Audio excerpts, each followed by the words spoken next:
خدا سب کا ایک ہے۔ پیرس میں ابراہیم نام کا ایک آدمی اپنی بیوی بچوں کے ساتھ ایک جھونپڑی میں رہتا تھا۔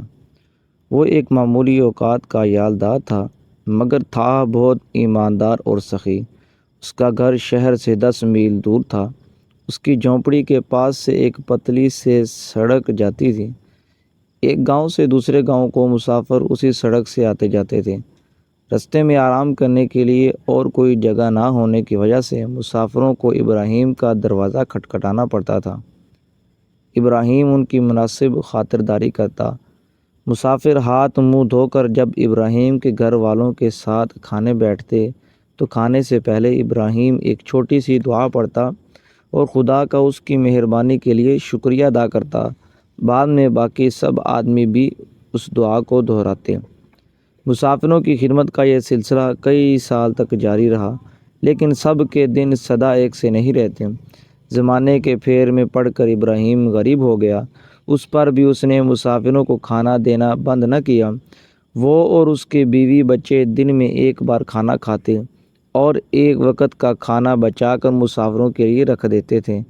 اس سخاوت سے ابراہیم کو بہت اطمینان ہوتا، لیکن ساتھ ساتھ ہی اسے کچھ غرور ہو گیا اور وہ یہ سمجھنے لگا کہ میں بہت بڑا ایماندار ہوں اور میرا ایمان ہی سب سے اونچا ہے۔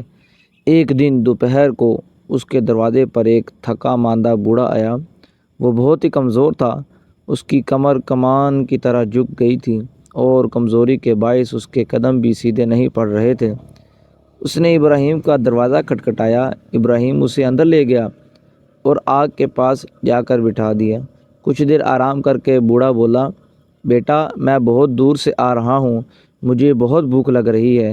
ابراہیم نے جلدی سے کھانا تیار کروایا اور جب کھانے کا وقت ہوا تو اپنے قاعدے کے مطابق ابراہیم نے دعا کی۔ اس دعا کو اس کے بیوی بچوں نے اس کے پیچھے کھڑے ہو کر دہرایا۔ ابراہیم نے دیکھا وہ بوڑھا چپ چاپ بیٹھا ہے۔ اس پر اس نے بوڑھے سے پوچھا، کیا تم ہمارے مذہب میں یقین نہیں رکھتے؟ تم نے ہمارے ساتھ دعا کیوں نہیں کی؟ بوڑھا بولا، ہم لوگ آگ کی پوجا کرتے ہیں۔ اتنا سن کر ابراہیم غصے سے لال پیلا ہو گیا اور اس نے کہا، اگر تم ہمارے خدا میں یقین نہیں رکھتے اور ہمارے ساتھ دعا بھی نہیں کرتے تو اسی وقت ہمارے گھر سے باہر نکل جاؤ۔ ابراہیم نے اسے کھانا دیے بغیر ہی گھر سے باہر نکال دیا اور دروازہ بند کر لیا، مگر دروازہ بند کرتے ہی کمرے میں اچانک روشنی پھیل گئی اور ایک فرشتے نے ظاہر ہو کر کہا، ابراہیم یہ تم نے کیا کیا؟ یہ غریب بوڑھا 100 سال کا ہے۔ خدا نے اتنی عمر تک اس کی دیکھ بھال کی اور ایک تم ہو جو اپنے آپ کو خدا کا بندہ سمجھتے ہو، اس پر بھی اسے ایک دن کھانا نہیں دے سکے، صرف اس لیے کہ اس کا مذہب تمہارے مذہب سے الگ ہے۔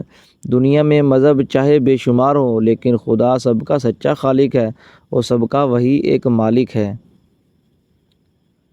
یہ کہہ کر فرشتہ آنکھوں سے اوجھل ہو گیا۔ ابراہیم کو اپنی غلطی معلوم ہوئی اور وہ بھاگا بھاگا اس بوڑھے کے پاس پہنچا اور اس بوڑھے بزرگ سے معافی مانگی۔ بوڑھے نے اس سے معاف کرتے ہوئے کہا، بیٹا اب تو تم سمجھ گئے ہوگے کہ خدا سب کا ایک ہے۔ یہ سن کر ابراہیم کو بہت تعجب ہوا، کیونکہ یہی بات اس سے فرشتے نے بھی کہی تھی۔